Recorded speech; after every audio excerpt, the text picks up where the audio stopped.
Boom, boom. All right, guys. We are live coming to you on three channels right now: Twitch, X, and YouTube. Welcome, welcome, everybody. Happy Thursday. Gosh, I can't believe it's Thursday already. The time is absolutely flying. It's officially still, no, we're in the second week of December. Holy cow. 2025 was a blur, but we're here tonight with you guys as promised. We do these every Tuesday and Thursday evening over here at Quai Network. We got Christopher on the line. How you doing, Christopher? I'm doing great, Matt. What's going on, everybody? Happy and excited to be here as always. Glad to see some people already popping in chat. So what's going on, chat? How we doing? What's up? What's up? What's up? Oh, I might need to refresh for a second here. Am I? No. All right, we're good. All right. Yeah, guys. So, a little different stream tonight. On Tuesday, we were participating in Project Soap. We got some of these mining rigs in the background here fired up, and we were mining on Quai testnet, contributing hash rate towards Ravencoin using the Kapow algorithm. So that was fun. Probably one of the more fun streams I have done. It was way too easy to fire up some mining rigs and start earning some Quai on testnet. Difficulty is obviously a little different on mainnet, but the hash rate was contributing towards Ravencoin's mainnet, so that was pretty cool. In the past as well, we've been working on a dashboard. We've been vibe coding a Quai network dashboard for tracking growth. As Project Soap is getting ready to go to mainnet, guys. Mainnet real soon, so keep your eyes peeled for that. But we had a little power outage, and it kind of wrecked my node's um, its database. So we are resyncing fully indexed node from scratch right now. It's been a few days now. I think I had the power outage on Monday. So let's check in on that bad boy. Let's see where it's at. But we won't have the latest and greatest block height, so we won't be able to do any more development on that until that's fully synced up. But we can check in on the node here, give you guys like a little preview of where we're at on that. Let me see if I can capture this terminal real quick. What is this? I think is it this one? No, it's not that one. Is it? Where'd it go? It's not this one, is it? Yes, it is. All right, so here's the terminal. We'll increase that size a little bit for you guys so you can actually see that. And fix this view a little bit here. Um, so just so you know, if you're curious, how do you check? And one of the many ways you can check how synced your node is. What am I doing? Oh, let's try this. Wrong machine. One. There we go. Go Quay. Supposedly I'm not supposed to do this on a live stream. People can guess my passwords, but I got layers to my security over here, guys. Don't worry about it. I guess CT's not the only one that's cooked. Right. Hey. Let's see here. Tail. No, we want to go Quai,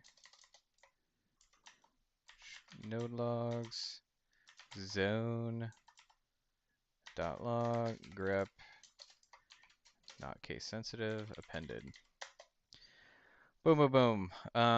Right. So this is just gonna spam as my block is sync or my node is syncing with the network, appending new blocks here. But you can see here I am almost at 1 million blocks out of like how many we got now? Here, hold on. We'll hide this. So we're at 700 and I'm gonna round out 740,000 blocks. So let's hide this real quick. Let's check in on stats.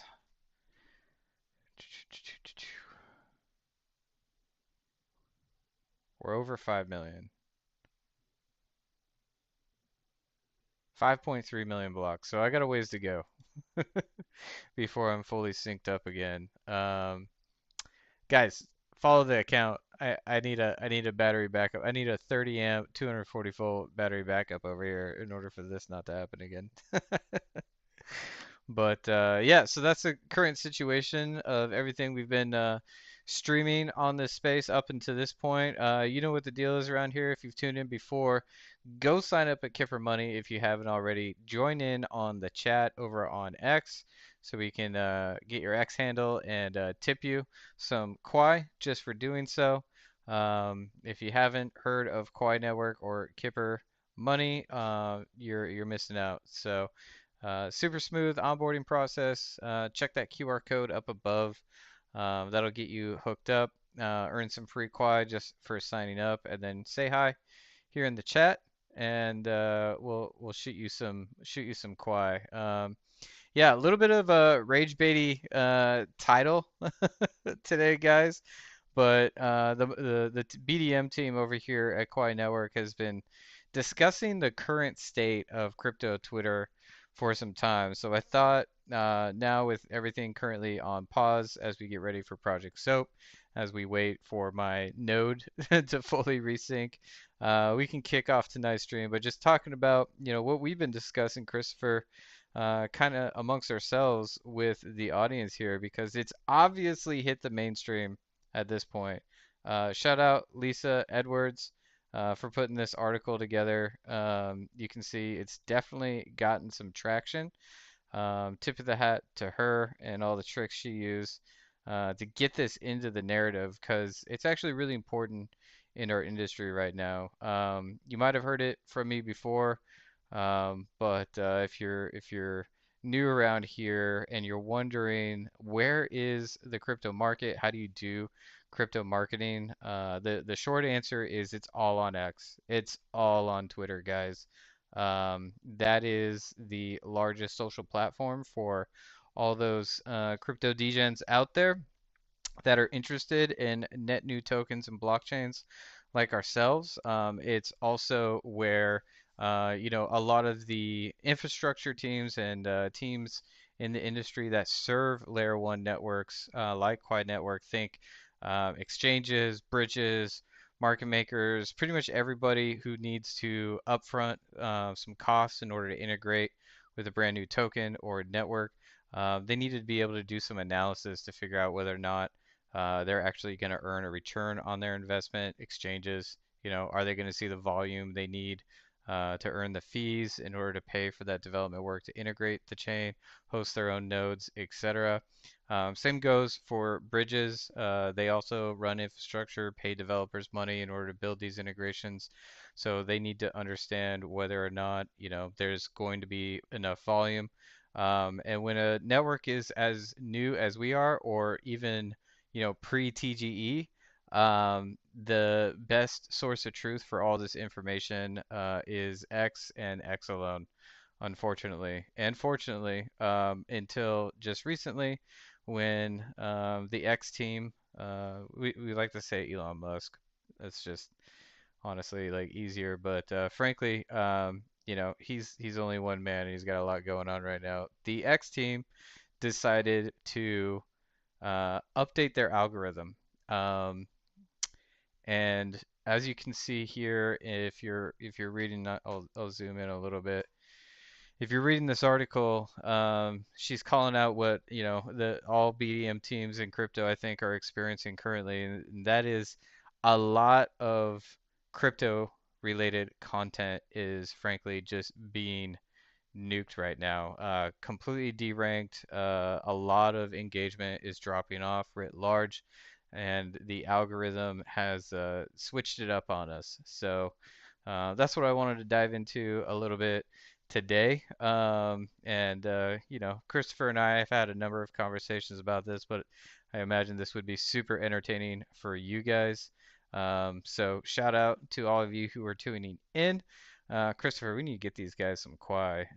Tip of the hat. How you doing, Crypto Flame? Dan.Quai.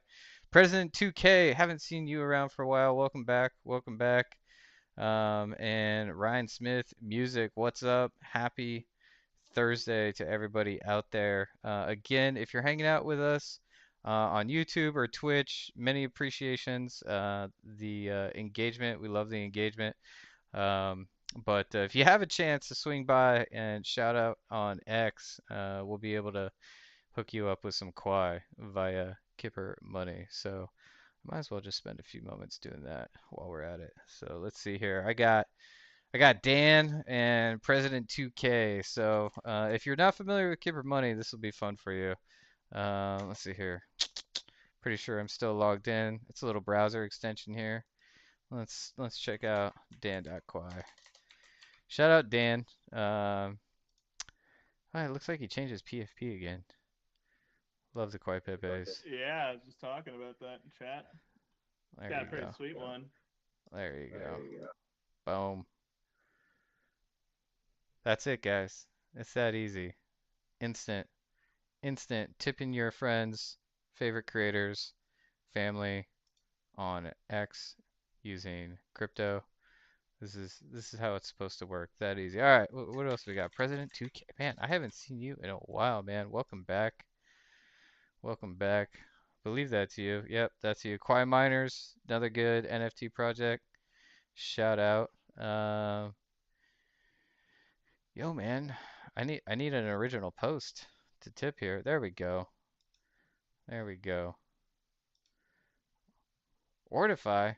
What is Ortify? Whatever. Appreciate you, man. Oh, dude, you've been missing out, man.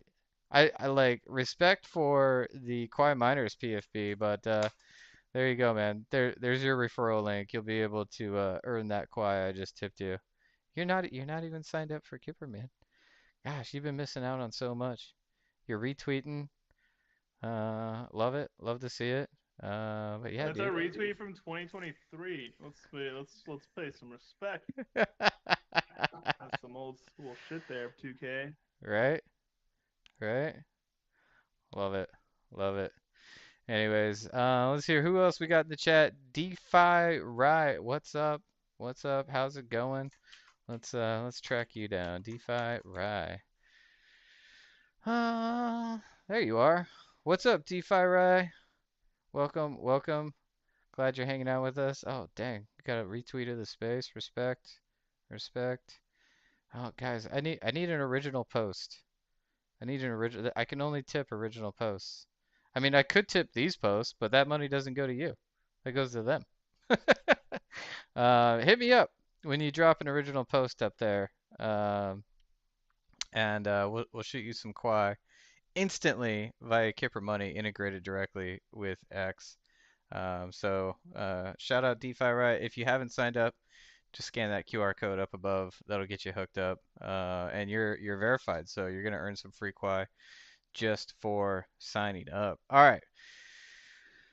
Oh man. So anything you wanna say before I dive into this article, man? Because I think this article describes the situation perfectly, and it's not super long. So I mean I might not read the whole thing, but I might read the whole thing. You know what I mean?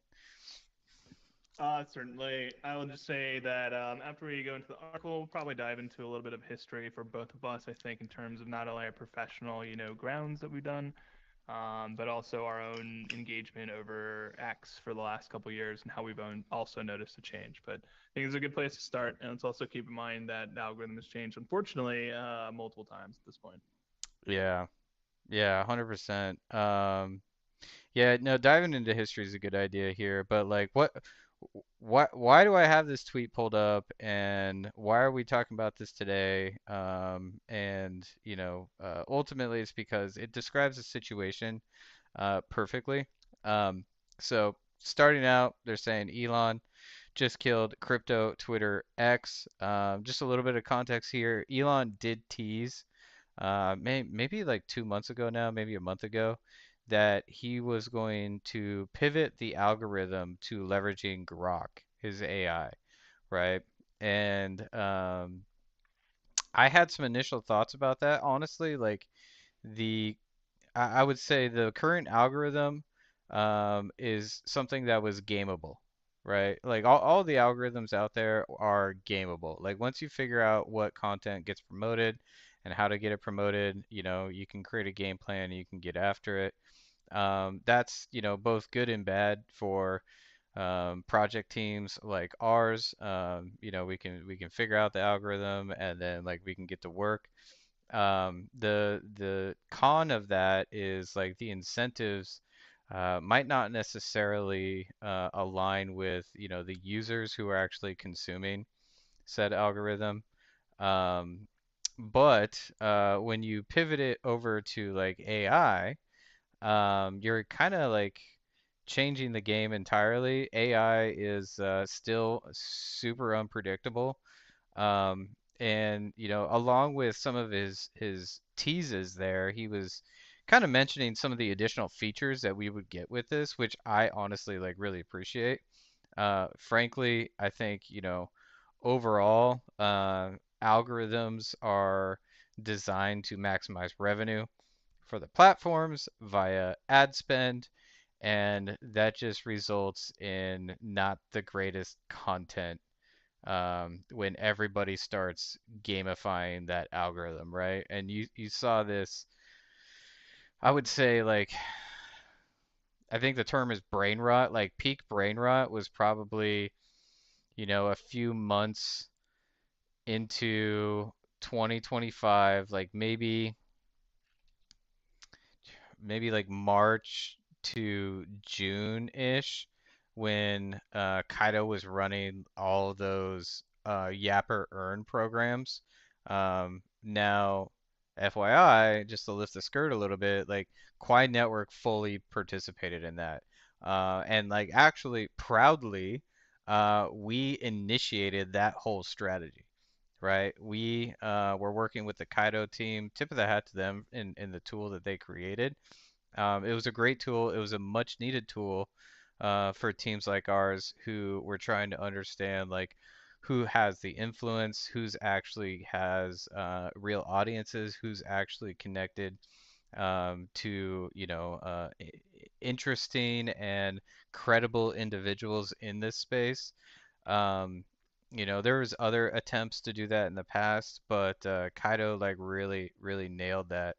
And so we had the idea of like partnering with them to, help distribute our airdrops post TGE in the most economically viable way. But ultimately, that created like a trend where every project after us like wanted to do the exact same thing. Kaido ended up creating like a dashboard just for those programs, and what you saw was like everybody trying to game Kaido, and so it was just like it was a super noisy space on crypto at that point. So um, when Elon Musk said he was going to move the algorithm over to something that was more AI generated, I would say like initially I was a huge fan, right? For all the reasons I hate algorithms as a consumer, but along with that, he was promising some additional features. Like I would be able to actually interact with Grok and tell the AI what kind of content like I wanted to see. And Grok, I would be able to interact with Grok and like cultivate, my own personal algorithm. That feature has not yet been released, but supposedly Grok is driving the algorithm right now. And it's, clearly, if that's true, it's clearly doing it in a fashion to serve the mass audiences and not our industry specifically. Um, and so that's why, in my opinion, Lisa is just stating outright, Elon just killed crypto Twitter or X, right? Um, and our accounts are collateral damage. So, Lisa, shout out to you for this article. I can't appreciate you enough for getting this into the narrative and doing all the work you've done to research this. Um, Growth hacking is both an art and a science, and I can totally appreciate that. So. She continues by stating she's researching algos to growth hack like good old days. And so far, this is what she's learned about her industry, our industry, crypto trading. As of the December 2025 algo update, anything that smells like crypto is getting quietly throttled into oblivion. Notice my posts get fewer likes and replies, less visibility overall. Post a chart with a price target, 80% reach drop overnight. Use cash tags or dollar sign followed by three letters. Instant shadow ban the next 7 to 21 days. Say to the moon, 100x or alt season. The AI flags it as spam and buries every post after that for weeks. Even clean threads now die at 300 to 800 views of your last 90 days of history. Has too much crypto DNA. This isn't a glitch, it's deliberate. So I'm gonna stop and like qualify what she's saying real quick. I have no idea when this algorithm went in. She's claiming it went in December. Keep in mind, we're still only 11 days into December. So, um, does this new algorithm, if it went in on, December 1st or November 31st or whatever, actually shadow ban you for 21 days? Let's be real. We don't know yet. um, weeks. This is the first 2 weeks of this algorithm, if it actually went into effect when we think it did. So keep that in mind. But everybody is noticing a huge change, right? She says Elon spent all of 2025 screaming, maximize unregretted user seconds. And if you're not new around here, and you've heard Dr. K in context or in conversations contextualized around Kipper money, which I also want to spend some time talking about. This is the big issue with algorithms, right? Um, the big issue is that we end up getting hooked into scrolling, and by the time we can actually peel ourselves away from that feed, we have this feeling of regret, right? We're not getting any value out of those seconds that we spend on that feed, and we're ended up feeling like we more regret than utility at this point. So this is something, just to pivot for a minute over to Kipper.money. This is something that we believe Kipper Money can help with. So Um, when you're actually putting your money where your mouth is, when you're tipping real monetary value with likes, you can see, you can start to build a feed based off of this, right? So like kind of giving the algorithm back to the people. And so the idea is, like if you're willing to like contribute towards a content creator, you actually got some value out of that content creator. And so you can, build a feed using this mechanism to get you the minimized or the maximized unregretted user seconds from actually spending time on that algorithm. So uh, she continues, while his Grok AI was trained on what people actually keep scrolling for, turns out the average user is sick of laser eyes, ticker spam, and endless when Lambo noise after 4 straight years of it. So the algorithm solved the problem the only way it knows how. It started treating crypto content like cigarette ads. I love this metaphor, by the way. This is probably my favorite metaphor over the last few months. Still allowed, but you'll never see it unless you're already chain smoking in the echo chamber. I love that fucking metaphor. Part of my language. The same mouth that pumped Doge to 70 cents is now choking the entire industry's social media because informational slash entertainment ratio apparently doesn't include your daily market thread anymore. 100%. Let's be honest, guys. Like, how much did we actually enjoy that content, right? And like, speaking, like if you're in the industry, like, you're already looking, right? You don't need to like go to social media to find that information out, right? But anyways, um, but apparently X is free speech? Question mark. Women, small accounts, and anyone who doesn't sound like a 2021 time capsule got hit the hardest because the training data was 95% bro posts.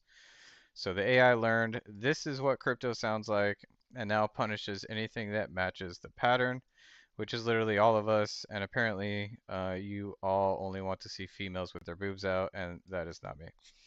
No comment there. Result I half. do. Okay, go ahead. Yeah, definitely. Down. Let's go. Oh man, beauty is in the eye of the beholder. That's all I'll say there. Half of the crypto creators I know are sitting at 2 to 10% of their normal reach, while meme pages about cats and politics print millions. This isn't about post better content. This is the platform deciding that crypto talk itself is low quality in 2026. So I will post charts, no ticker tag, I will not say good morning anymore. And wow, we thought Elon was pro crypto. So just some comments. I saw the chat going off. Shout out Veronica for tuning in.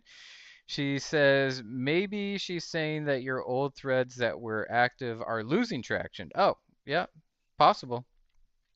Yeah, that's a good thought. If we scroll back up to her comments here about shadow ban for 7 to 21 days or posts that are getting buried for weeks. Maybe. Uh, I don't know. Oh, sorry. I should read both your chats here. Or wait, no, if you post anything now and you had crypto in the past 3 months, you're done. Yeah, likely. I mean, we're all experiencing this now. As a team, we stay close to our number one tool for marketing to crypto natives, and I can say like we've been seeing this and had our assumptions, but it's really cool that she was able to write this with all the knowledge and skills at her means and disposal. I also want to call out this great comment down here by Eli. He says, I mean, you just used all the bad words in one post and it got traction, though? Yes, good point. She says they're quoted. It's part of the complicated algorithm they're running with ways of hiding things. and bringing things to the top, like this post, was strategically written.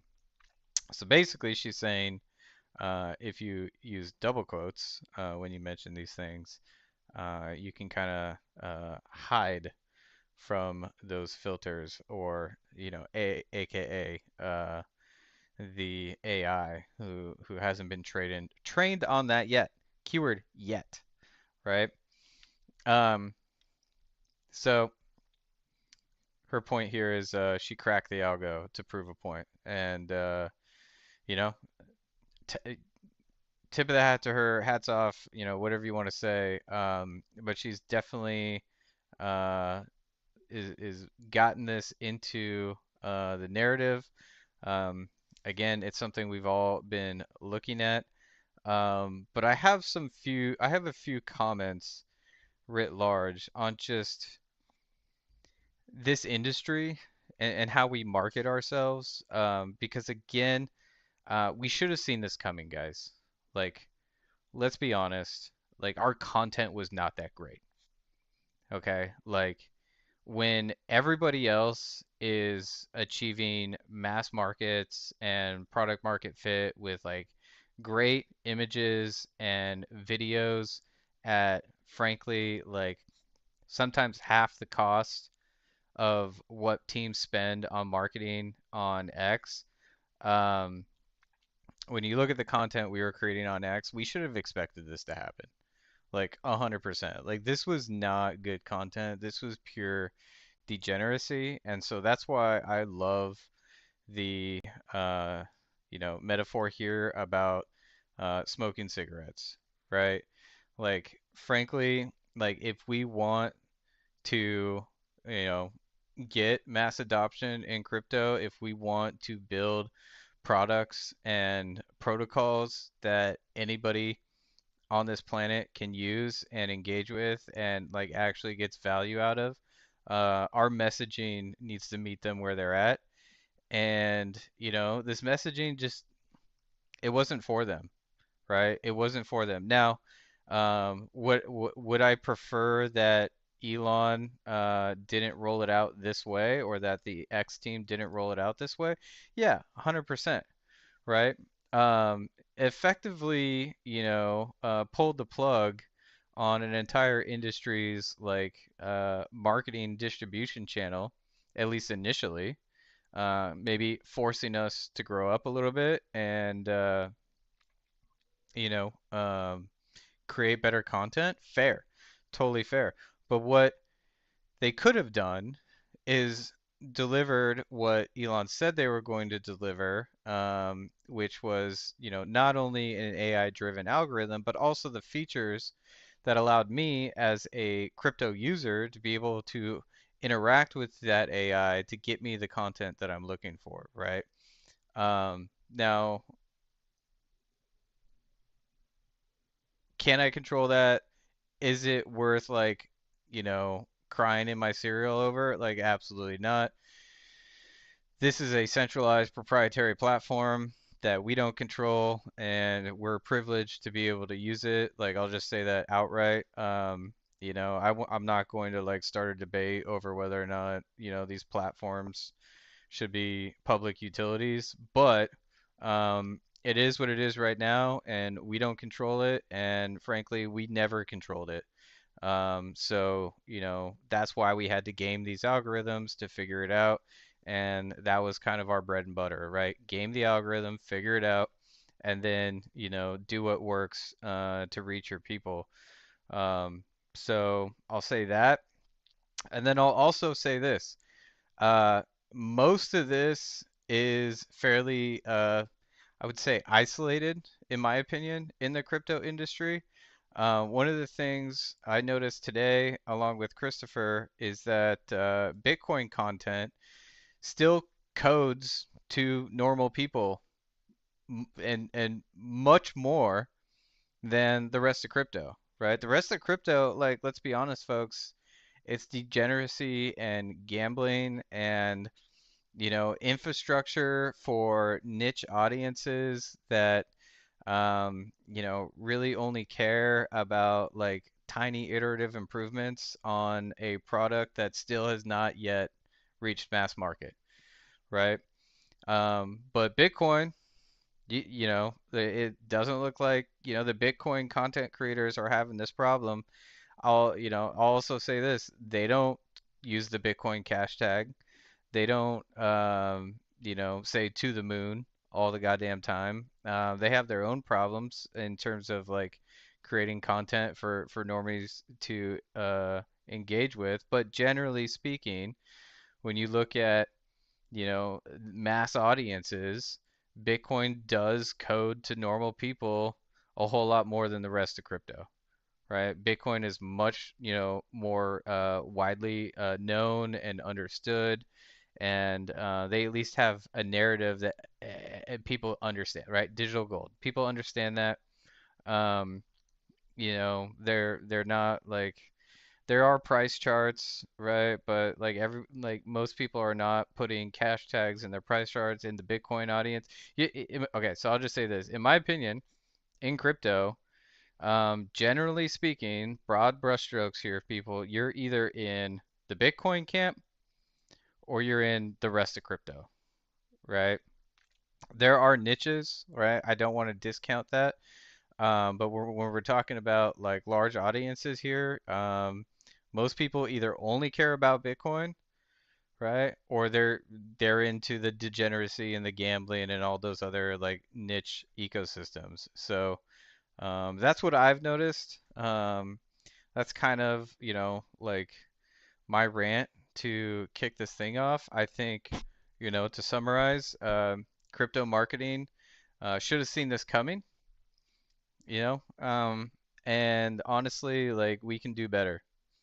We can absolutely do better. We can make better content. We can appeal to mass audiences in better ways. Ultimately, what it comes down to is actually building a product that mass audiences can use. And at this point, still, I don't think crypto has done that, right? The two biggest ones that I think we could argue over are stablecoins and prediction markets. Everything else is kind of come and gone. They've broken the chains when they get popular, and then they get swept under the rug, or they just like fall out of the narrative. Um, but even in stable coins and prediction markets, like the chains they run on, cannot support the throughput for mass adoption.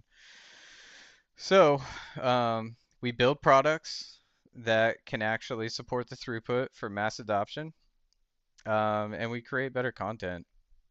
That's how we get around this. If and when they launch the ability for us to interact with the AI algorithm to have it generate a unique feed just for us, we'll probably see our audience come back.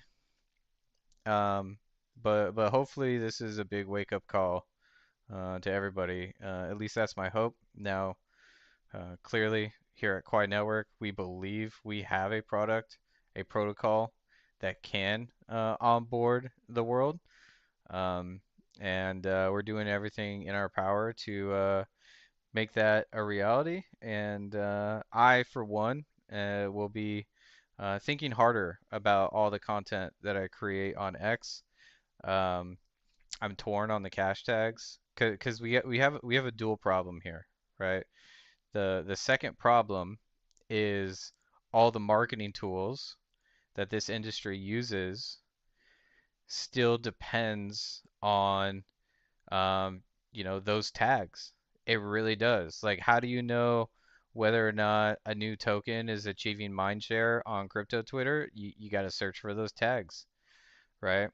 And so, big investors, big influencers, this whole industry uses these tools now because they're not built into X to track what's moving in the mind share of the market. And so if you're not using those cash tags, then are you going to show up on those marketing tools? I don't think so, right? Unless the marketing tools adjust. So we're in a weird space right now. I'll just end it there and check in with Christopher in the chat. How you doing, Christopher? Any thoughts? I rambled for a while. I have a bunch of thoughts. A lot of contention with everything you just said, actually. Like a lot of contention with what you just said. I need to take this back a couple years. The homogeneity of the space is no longer here, and a couple years ago, it was definitely here. Very much pre Elon, there very much was a core CT that saw the same things, that reacted the same way, that created content that was really fucking good. So I take a lot of contention with what you just said there. I think nowadays, if you go back and have ADD brain to only about a year ago, I would 1,000% agree with you. Kaido has ushered in a era of just constant spam. And so while I'm happy that we took the mantle there and was the first project to actually have a Kaido leaderboard, at the same time, the success was very evident as well. Quote unquote success. There's also mixed opinions there. We can talk about that if we want. Um, but prior to really 2024, um, it was a beautiful place. It was quite a beautiful place. Listen, CT had such a strong impact on how everything was developing in the market that entire narratives rose and then fell based on this. You guys, sorry to paint with a broad brush here. But most of the team wasn't even aware of Olympus DAO and the DAO and the Olympus season, and Ohm in the Ohm fork season, for instance, which quite literally it still is memed about to this day in the core CT areas 3-3. If you know, you know. And that was such a fun time to be on CT because basically everyone in the space, at least the people that were that found the signal and were there, were pumping out alpha threads. And when I say alpha threads, I actually mean it. Like they had actionable intelligence that actually made sense. It brought you from 0 to 1, and it also gave you a clue as to what like the most experienced people in the space were paying attention to and how they were acting on things. The content back then was amazing. It was amazing enough where someone like me, who was very much aware of the threat of AI and social media back in 2009, actually got addicted to social media for the first time in my life. And now I can't leave X. Like I'm basically stuck here forever. But prior to even 2022, when I really think about it, quarter four, like H2 of 2021, um, like I would never have been caught dead, diving as deep into social media as I am now. But that was simply because of the pull of CT. It was very much an open as I called it at the time. I said it was an open secret society. It was a secret society so very much in your face, but so very much hidden at the same time that it was one of the most thrilling, you know, societies or thrilling aspects to be online at that time was to be part of CT. So the content game changed significantly. And absolutely, 1,000% has to do with Elon. And this is something that I, for the last year now, have sadly, had to come to grips with, is the fact that this new version of X is supposed to be better, but Elon, who portrayed himself as an ally, quite clearly maybe is not. Maybe it's his team. It's not directly him, but doesn't see it the same way. I think so I found this post this morning. I shared it with everybody. I'm really happy we're talking about it now. I think this lady in particular has significant points when it comes to the traction and the overall, the state of CT. I really think though that a lot of this has to do with Kaido and not so much necessarily like directly CT. Because again, up until 2024, it really was a beautiful place. Everyone, again, there was definitely like a core CT audience. It was homogenous in the sense that everyone kind of followed the same trends, followed the same people, knew what was being talked about. The narratives were all shared together. It was very much a hive mind, a collective that we all really like worked towards. We all contributed in a very small part, whether we were what was a reply guy back then, which was very much frowned upon. Actually, no one wanted to be a reply guy then. Now everyone's a reply guy. Or if you're, you had alpha, if you work for projects, it was a fun place to be. And like you said, and of course everyone else here knows this already. You should, but crypto Twitter for the large part of the market drives a lot of really just the action, the attention, the narratives. Um, it's sad. It's really sad as someone that hated social media for a lot of very valid reasons, avoided it like the plague, and then found this open secret society, and then fell in love with it, and then completely pivoted my career towards it.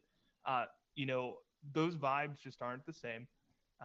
Yeah, I get on CT nowadays, and obviously I love talking about Quai, and I love both posting Quai. There's nothing changed there. But when I go to like my usual lists and I go to like my usual people, in my usual areas that I like to hang around with, it's a completely different feeling, and it's absolutely atrocious.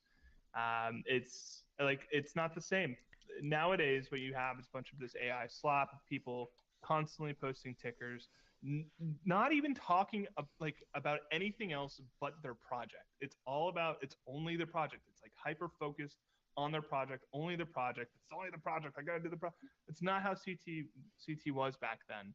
CT was all over the place. You'd have obviously people talking about projects, but then they would go ahead and go fucking fly off the cuff and say some wild stuff at the same time in the next sentence. There are legitimate debates at a high level that not only broaden the intellectual nature and like the total mind share of like CT, but simultaneously at a philosophical place would talk about the broad reaches of like where crypto's going, where finance is going, where the world's going, state of things, and like you don't even see that anymore.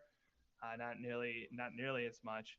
Um, Nowadays, you can tell. Obviously, everyone uses AI for posts. I hate it. I don't like to use AI for posts because it's so obvious when you do, and the quality significantly gets denigrated by doing so. Um, but back then, like no one used AI for posts. And it was very obvious in the way that people talked together, the way people created content together, the way people interacted together.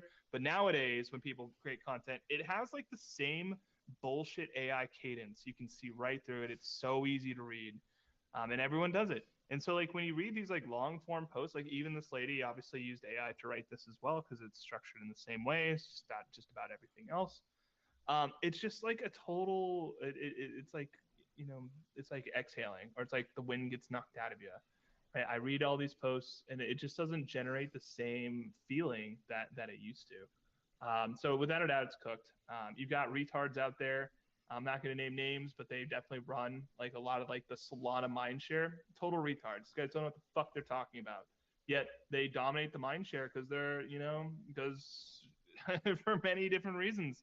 But for the most part, because they use buzzwords and they don't really have any actionable alpha. They mostly are just like sup dog type deal of like these streamers. And guess what? They dominate everywhere now. And that's not how it was. Like there's a quite clear decrease in quality of the participants. That's why I like Quai Network. It definitely draws like a whole bunch of other people that see right through this, and typically finds people that like to peel apart projects and find the holes and actually look into things using the brain, and also a lot of the Quai Network, not only team obviously, but then of course the community. You guys are technical geniuses, wizards at a whole nother level. That's why I really love this network. I love this blockchain because it is a lot more of those older school vibes, where people, as Dr. K put it when we were in Vegas, so like a little goofy and weird, and like has something wrong with them in like the best, most intellectually stimulating ways. Um, that's what we want, and CT is far from it. These days, it kind of sucks because again, it was something that I absolutely adored and loved. I fucking hated social media. A lot of reasons why. I knew where it was going to go, and it drew me in. Someone that absolutely abhorred the idea. It completely changed that. But yeah, the vibes are totally like. Listen, nowadays in CT, you will never get a stream of Do Kwon and Kobe and what's that guy's name? Pharma Bro, and like all these crazy people all in the same place at the same time, or all of CT is like, yo, this is great. That stream was legendary, absolutely legendary. And again, well, the homogeneity's gone, so you never see anything like that ever. Again, and I don't know if you saw the news, but Do Kwon got sentenced to 15 years today. So again, like that was the type of legendary shit that was happening last cycle and the cycles prior to that. In this cycle, it's quite literally like I don't know. It's really depressing to be honest. Well, I think you called out some like super important things, especially when we look back, right? And I'll admit, like you're totally right about crypto Twitter's past, right? We were um probably hanging in different circles, but like I got pilled by the Moloch DAO crew, right? And Twitter back then was a lot more fun. It was a lot more fun. The content was a lot better. It was more interesting and engaging, entertaining and educational. But yeah, it's changed. It's changed a whole lot. It's gotten worse. And so if I can like qualify a previous statement, I would say like our industry should have seen this coming earlier in 2025, right? Maybe late 2024, and probably earlier in 2024. Um, what I think a huge catalyst was that you might have glossed over was, we talk about Elon Musk taking over the platform, but what I think most people don't realize is where the reply guy strategy came from, and it initially came from a few accounts like sharing how they gamed the algo, right? And then it was confirmed in 2024 when Elon Musk open sourced the algorithm, right? And so when he open sourced the algorithm, everybody was able to see clearly, like, oh, this is why the reply guy strategy like actually works, right? And so the comments section started going to shit because people were playing the reply guy game in order to boost their following and their reach. Um, and so I think that was a huge catalyst. AI, clearly, as you stated, was, a really big tool that, started generating, not the best content on X. Like, especially, like, you just combine those two things, right? Like, reply guy plus AI. All right, like, we're heading towards trash land already, right? And then on top of that, right? A bunch of projects launching, early 2025 up until, frankly, even like a couple months ago, leveraging a brand new tool called Kaito to promote their airdrops, because Kaito was really good at, identifying who in your ecosystem was actually promoting your project. We just ended up in a land of freaking slop. Like just a bunch of trash content. All of our feeds were totally wrecked. Really entertaining and educational voices got kind of like hidden in all that noise. So yeah, 100%. Um, Crypto Twitter didn't used to be this way. But when it started going this way, I'll maintain we should have seen this coming. Now, so that being said, though, I will say that like those conversations are still happening, right? Like I find them from time to time. Like I'm scrolling through the comment section here, and like the top comments are valuable, right? Somebody's calling out like, "Hey, you still got engagement on this post," and now she provides some extra I'm continuing to learn about this topic in the comments, right? And then I'm finding out, right, that like, oh, hey, like I should expect more quality content from Lisa in the future, just based on a comment that somebody else provided, basically saying, like, is it just all political debates and controversial topics at this point? So, like these conversations are still happening. And honestly, like I imagine, we'll see more of this good content if we're not already. It's just probably not crypto related, right? Um, so like again, like I don't think like an AI driven algorithm is a bad thing. Um, I just think that, like we can't have trash content, guys. And we kind of trashed crypto Twitter over the last few years, doubling down on some of these techniques that we decided to use to promote our projects and our content. Um, so like while AI generated content, I would say you know it's always the easy things that happen first, right? So like I want to call out Veronica real quick. She's saying not sure if it's a hot take, but I don't mind AI in posts. It can be good, generally improves writing, flow, styling, grammar, etc. Um, but like if you take the easy route, you're gonna end up with slop, right? Like you can still put in like real valuable work and use AI as a tool to like help you, right? But most people don't do that, right? It's I'll kind even go further and say that because of AI, we have like a lot more, just like a lower IQ of discourse because so many people who otherwise wouldn't be able to actually participate in the conversation now can, and because they yeah. can, they make everybody dumber by doing so. And I'm talking about all the reply guys and all that kind of slop and all the people that think that they have something like super nuanced and creative to talk about. Congratulations, you just made everybody fucking dumber because of that. Yeah. And I think that's like the natural like next problem like we're gonna have to deal with, right? So like yes, I like I'm agreeing with like both you and Veronica right now. Like AI is an amazing tool. It can actually like improve a lot of things. But B, it's too easy, right? It's too easy, and right now, because it's too easy, people aren't doing the hard work, right?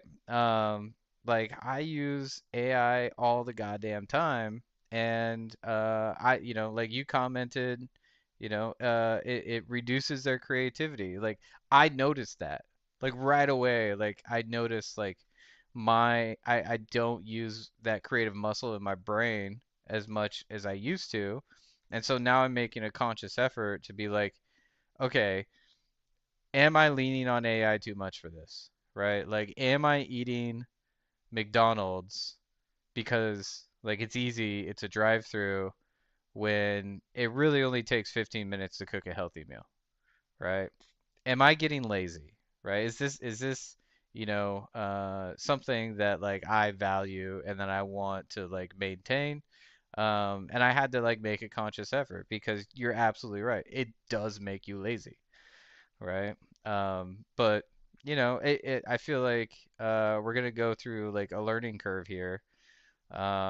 So right now we're just kind of in that like right now we're fucking cooked, right? Because the algorithm is forcing us to grow up, and we're gonna run into this like 80-20 rule where 20% of us are ready to grow up, and the 80% of us are addicted to fucking McDonald's and like cheap and easy.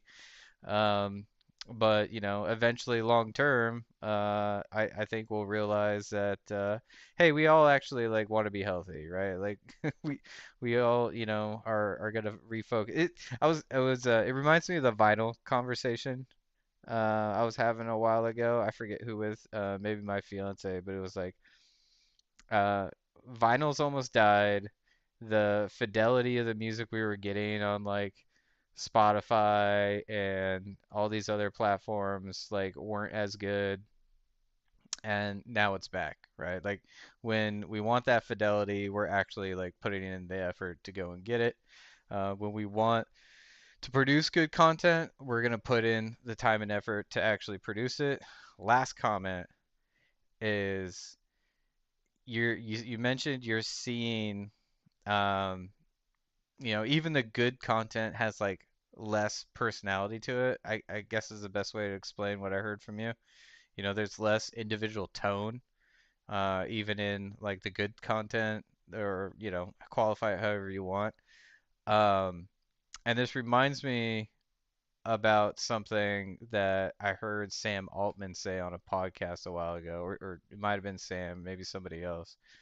But people who interact with AI all the time are kind of picking up the habits, right? Like they're not using M dashes, but because they're constantly exposed to that tone, like they're using that tone in the content that they create, right? It's kind of like when you hang out with a bunch of Texans and you're from like the Northeast or whatever, like eventually you start saying y'all.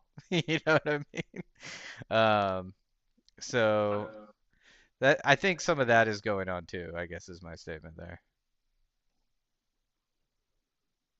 I like I think howdy is more appropriate than y'all, because howdy is something that I haven't really heard too much of until I actually really moved to Texas. I had one friend I grew up with who'd say howdy as a meme back when I was living up north, and not really a meme. He was just like the only one that would do it, but it was kind of out of place, so it kind of was a meme. But no, to your broader point,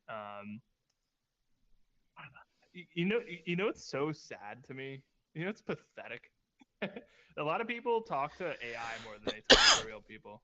Like I feel like that, and that's how cooked this next generation is, dude. It's people are going crazy talking to AI. They invented a new thing called AI psychosis, where you quite literally What? get driven insane by talking to AI so much. People have to be checked into mental hospitals because they can't talk to human beings, and so they just talk to AI instead. And an AI is literally just lines of code. It's not something you're really supposed to be talking to like a friend forever, and drives them insane. I'm sure you've seen the news articles of AI telling people to kill themselves, Yeah. right? Yeah. It is absolutely wild. So I find that absolutely astounding.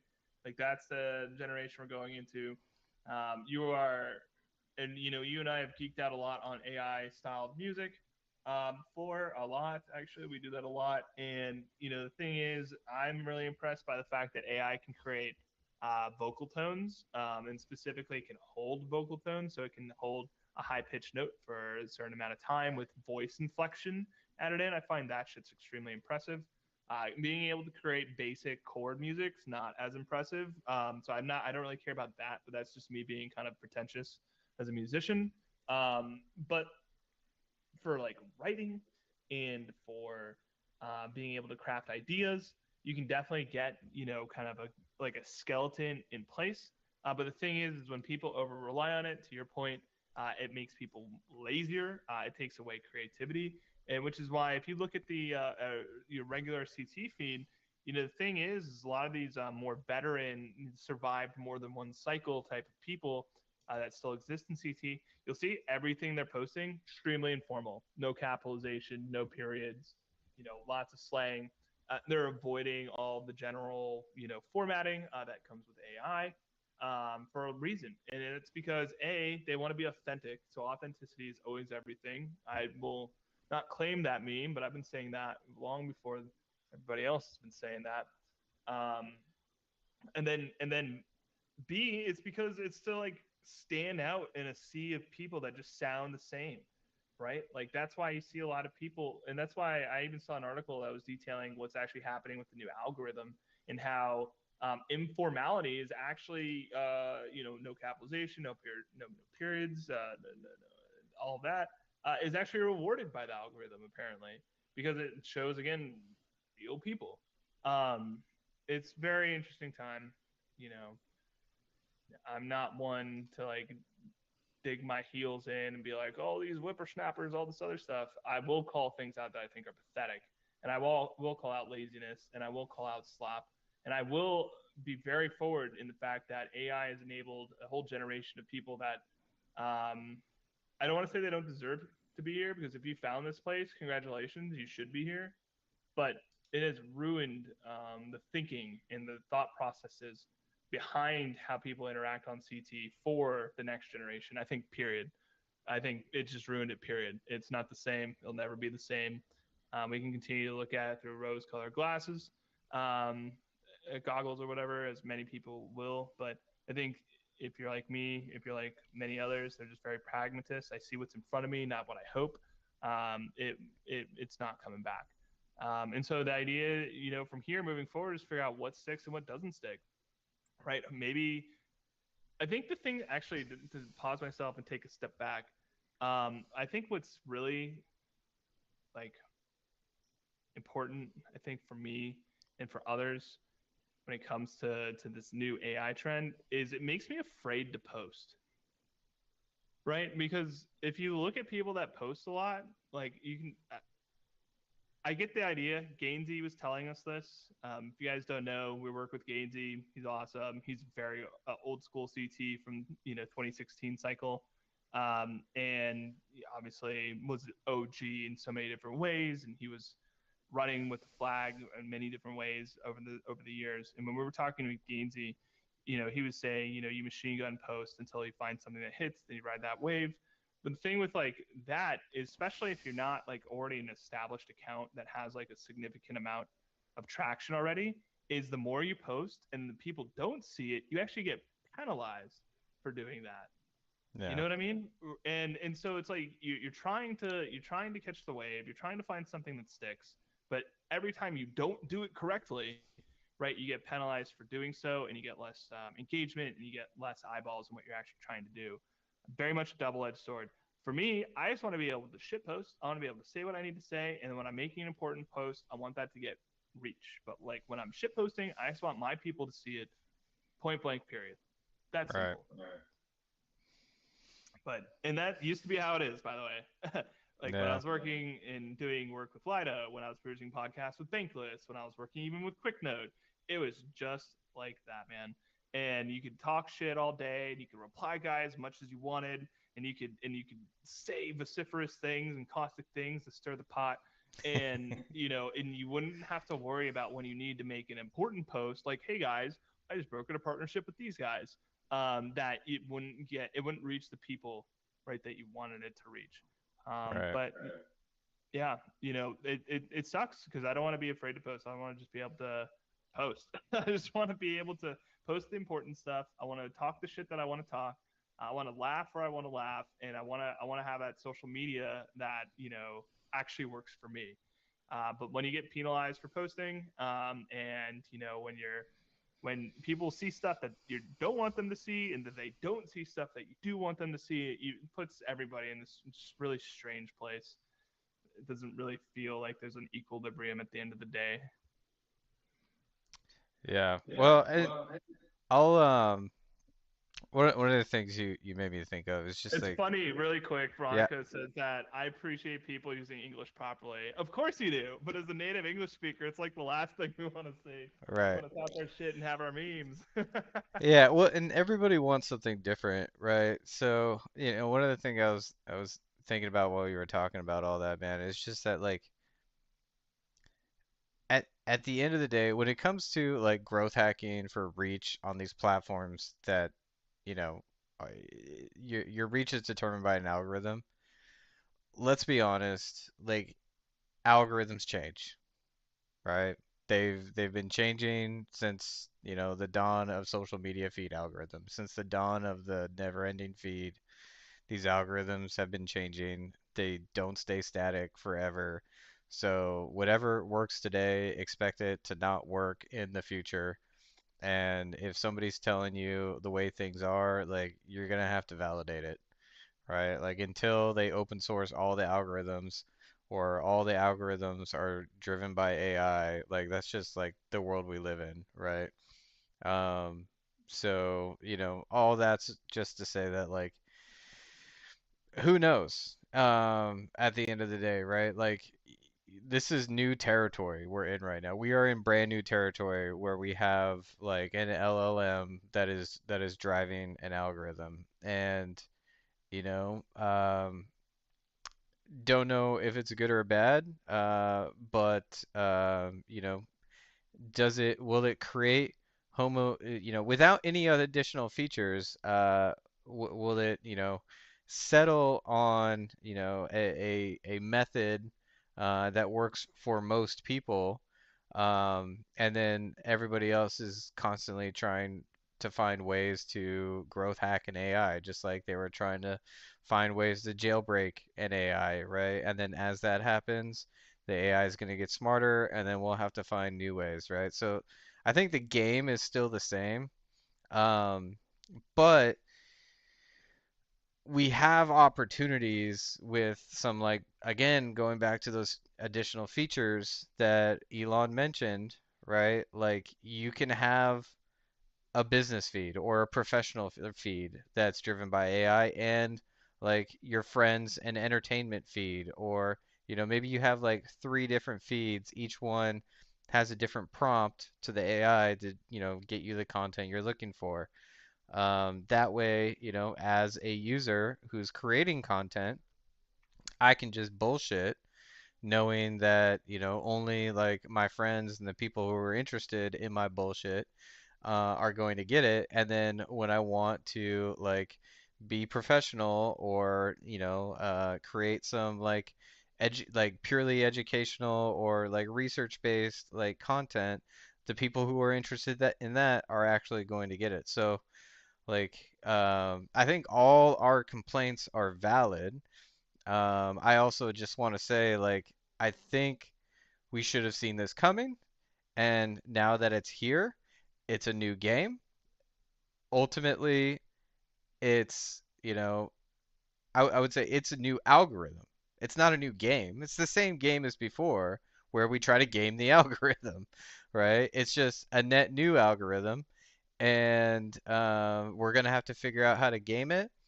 Or even better, we get the users get some of these additional unlocks that don't require shit tons of infrastructure and development time. Now that we do have AI, I can have prompted feeds where I can get the content that I'm looking for, and I don't have to sift through the mass homogenized algorithm to get what I'm looking for. So I think this is like overall like a net positive, but clearly right now, um, there's a lot of people going back to the drawing board, right? Like, how do we actually like enjoy our time on Twitter, B, do the marketing work that we need to do, and C, um, get the value that we were hoping to get out of this thing at the end of the day, no matter what your perspective or what you're looking for, right? Like, uh, I am a hockey fan, and there is amazing hockey content on Twitter. But no matter how many times I search for it, it still doesn't show up in my feed organically. I still don't get notifications about it when I know that I would appreciate that. Um, so maybe with this new algorithm, I'll start to see that more.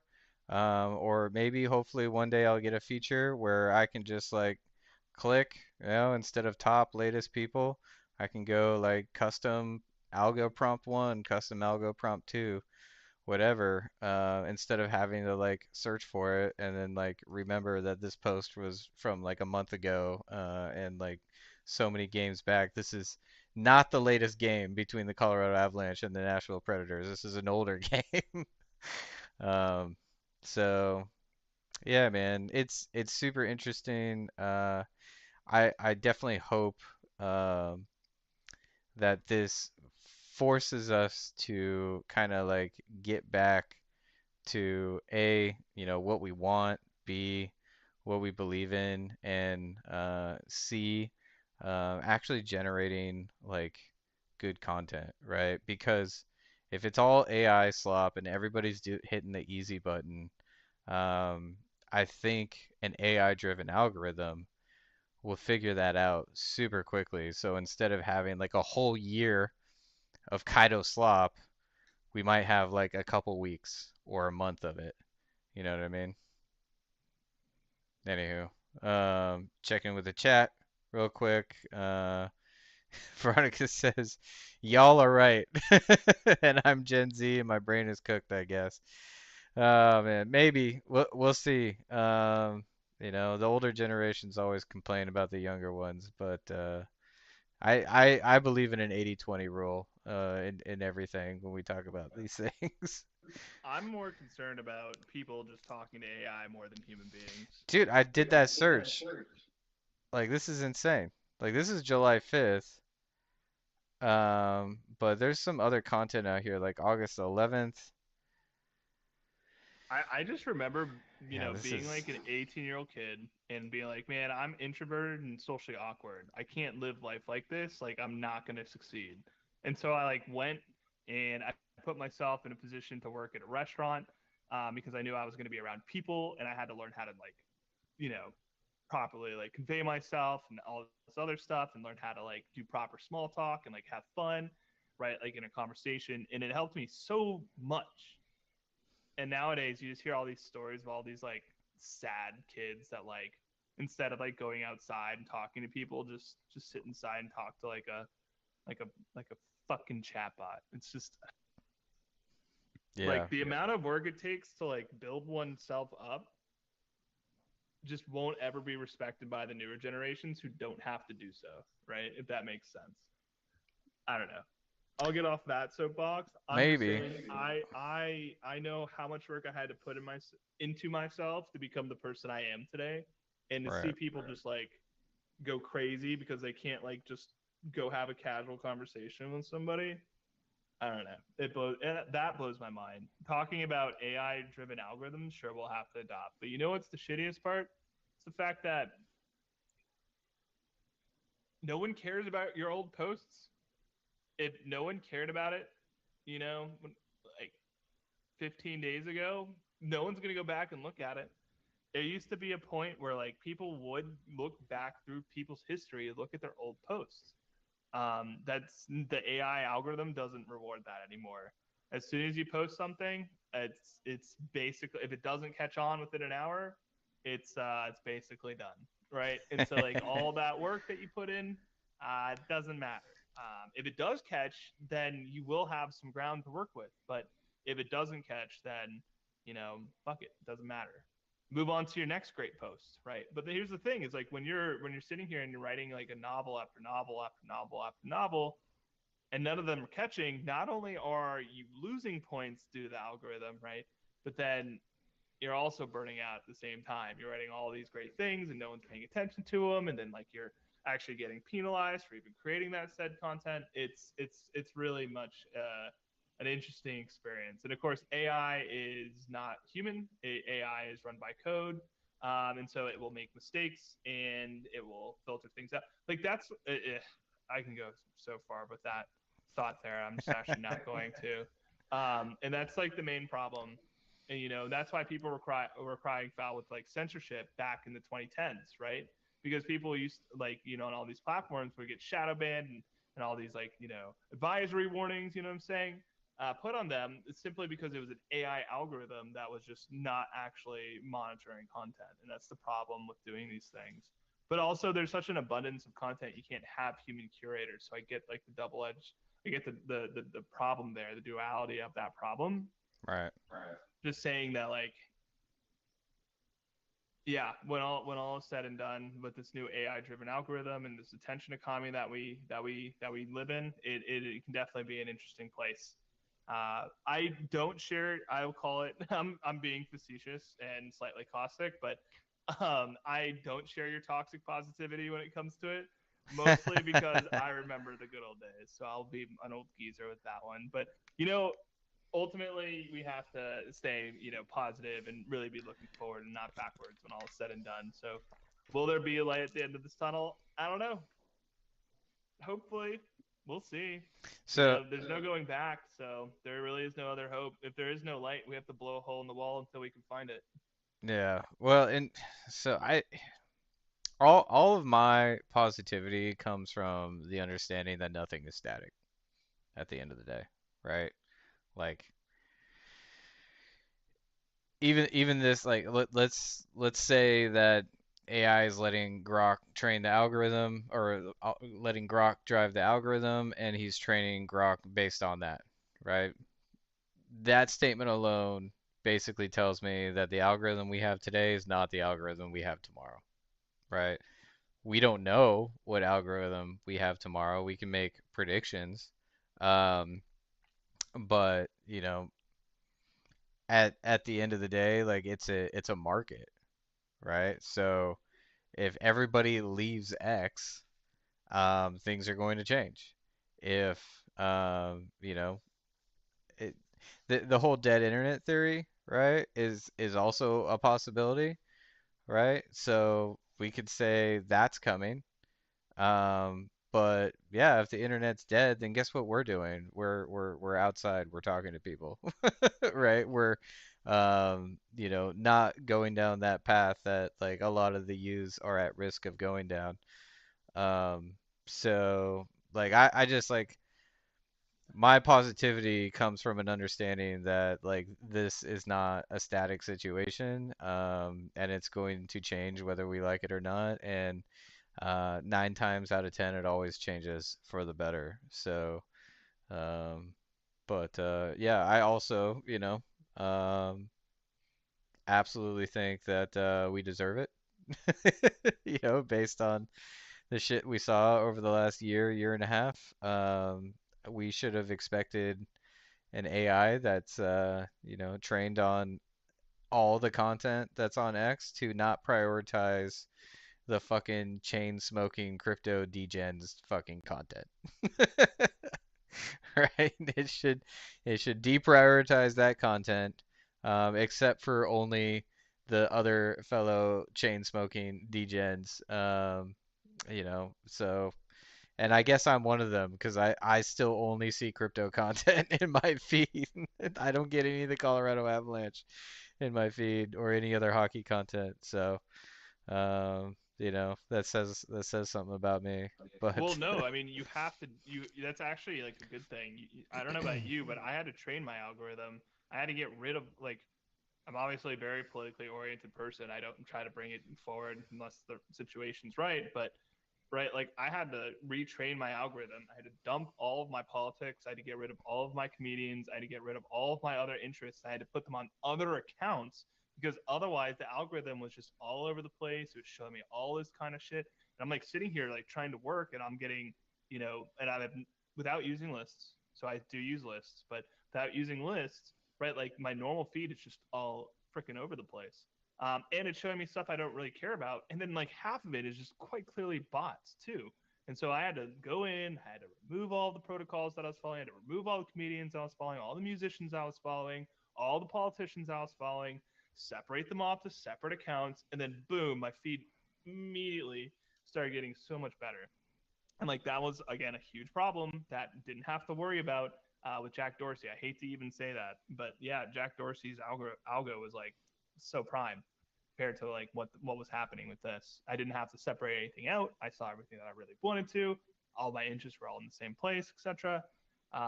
Brutal.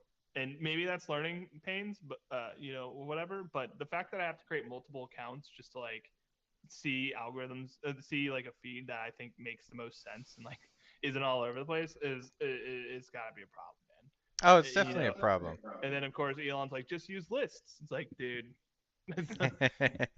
dude. Yeah, no, it's definitely a problem.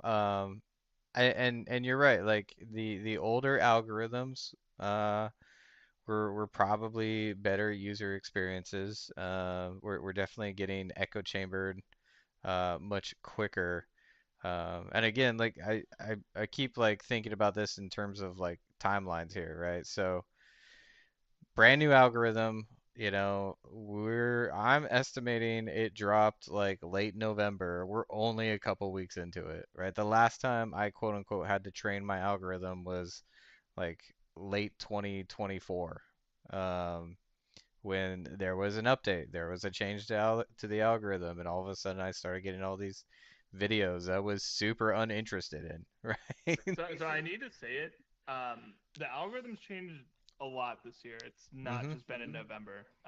And ever since Elon took over, I've had to start modifying my algorithm. So I, maybe you're just getting lucky. I don't know. Well, like I But said, for me, late 2024. Yeah, I had to train my algorithm. I'm talking about like even like 2023-ish, like mid. Anyways, like obviously, When did yeah, he take it over? I thought it was. it was like late 2023. Let's find out. Was it? I Yes, Elon take over Twitter. it was before I worked at QuickNode. Completed his takeover in 2020. Oh, dang, man, time is flying. And anyways, Time is I'm just saying flying. like because I did all of what I just said. I did all of that. Oh, I guess it was 2022. Yeah. Yeah, Um, there that's you crazy. go. But I mean, like Uh, I said, the last time I did it was like late 2024. but like still, the whole point is like for years now, I've had to. hmm Anyways, that point doesn't matter as much. That maybe I'm cooked now. I feel cooked. And all this AI slop. Um, yeah, it sucked. And just use list, bro, was quite literally the response, like the algo being all over the place, and you know, Yeah, yeah. I it is I what it mean, is. like, so little bit of my like marketing history, right? Like I've worked with teams on, physical products. I've worked at Nike, I've worked at Whole Foods. I was like a fly on the wall and be involved in some of their marketing efforts. The last big one, people, love it or hate it, but I was involved with Amazon One, the palm scanners, like going into all the Whole Food grocery stores. I have done marketing for like my own personal projects as well. And target audience, frankly, was never X, right? In any of those platforms. Now, did they spend some time or money on X? Yes. But the mass of consumers are not on X. You're not buying products on X. You're buying products on Facebook. You're buying products on Instagram. You're buying products in your Google search, right? So, with that background, um, what was I gonna say there? Oh, like the the game was always figure out the algorithm, game the algorithm updates, figure it out again, game the algorithm updates, figure out the algorithm, game it, and then the algorithm updates again, right? So this is a part of marketing and social media, right? And like today, and like the last, probably like couple weeks now, we've been talking about TikTok. TikTok is another algorithm with a completely different strategy, right? And even different than Instagram and Facebook and X, right? Where like it literally doesn't matter how many followers you have, right? Which is kind of like a shocker to anybody who's never experienced that before. I know, like, I was shocked when I learned about this detail. And it's literally because of how the algorithm works. The algorithm will often promote brand new content from brand new accounts, right? And if that content gets engagement, it will continue to promote that account. But massive accounts do not own that algorithm. A large portion of that feed are mid-sized to brand new accounts, right? So again, like um, strictly from a marketing perspective, not like a user or somebody who's trying to build communities, but like somebody who's like trying to get a message and a call to action distributed to their target audience. Like this is the game, right? The game is figure out the algorithm until it changes, and then figure it out again, right? Um, so everybody, in my opinion, out there who's like really pissed at X, like I would say, like, ask yourself why, and like, what are you trying to get out of it, right? Like, if you're somebody who's trying to consume content and you're pissed at X, um, like, I guess we just like hope for Elon Musk to or the X team to roll out the feature to allow you to prompt the AI. And until then, you're probably on Instagram or TikTok anyways, right? And Elon's gonna figure it out if he loses eyeballs, right? The team is gonna figure it out. If you're somebody trying to like build communities, like totally understand, right? But y you know, like what are your alternatives there, right? Discord, great alternative. Web forums and Substack, like Substack's engagement is going through the fucking roof, right?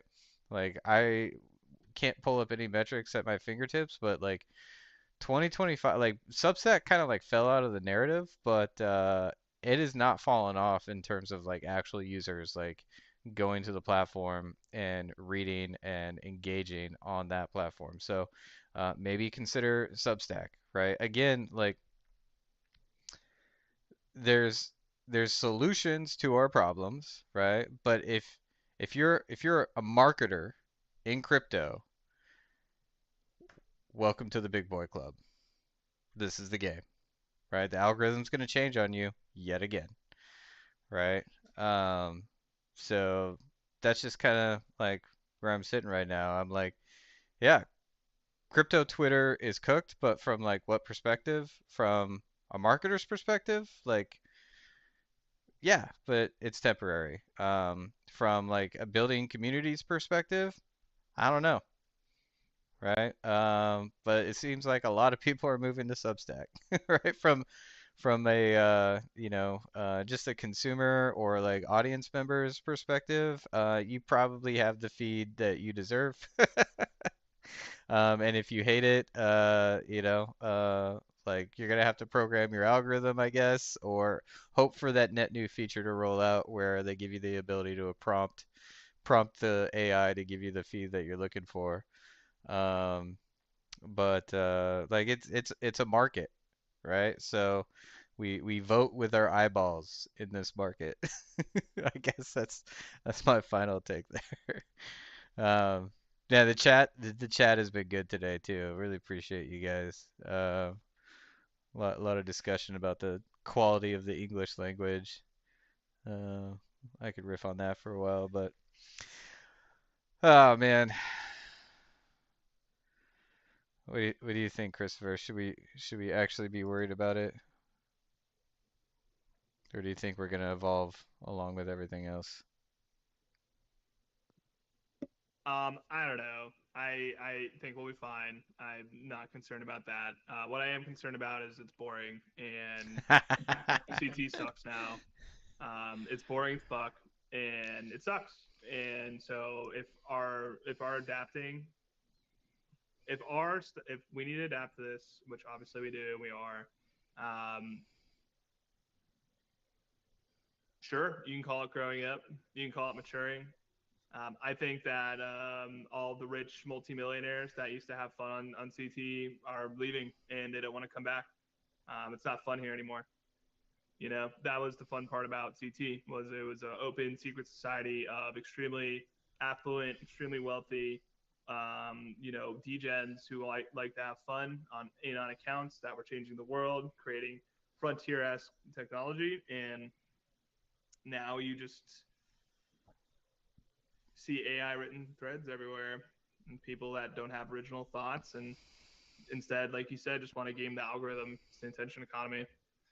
We'll be fine. I've never been a marketer in my life. I hate playing the marketing game, quite frankly, because it's all fake and gay. And I I'm would I fine would with say business. I would say the same thing about That's sales. Sales, nope.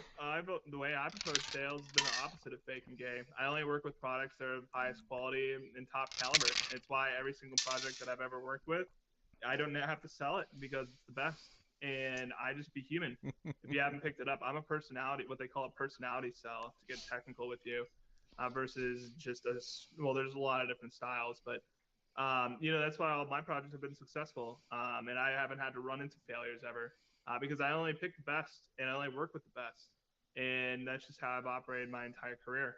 Um, and the funny thing, I guess, here is,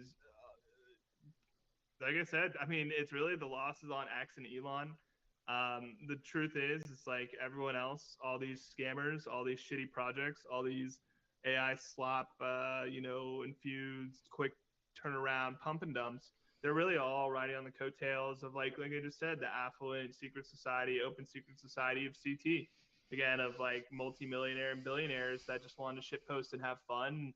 Obviously, keep things extremely high level and intellectual, and push the boundaries there, but at the same time talk shit and enjoy themselves. And what this is doing is just pushing that. It's gone. It's not. It'll never come back.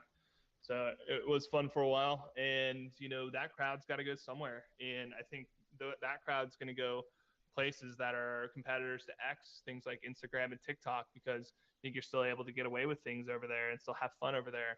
But again, it's still not going to have that same kind of pull as Twitter did. CT really started on. Do you know what Clubhouse was? You Yeah. know what that was? Yeah, it really started there, and then people migrated over during COVID era over here over to CT, which is how you got a massive influx all at the same time. At least that's what the history is, and that's what I was told. Um, so yeah, I like I said, I've never been a marketer. This shit's never really concerned me. I just make great deals and kick ass, take names, and open doors where I see them, and connect dots where people don't see them. And that's how I've been successful this entire time. But when it comes to spreading the word and the gospel, the energy dollar and Quai and soap and what we need to do, you're right.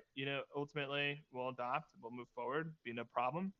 But will it be the same? No. Will it be fun? Probably not. I don't think anyone's having fun on CT anymore.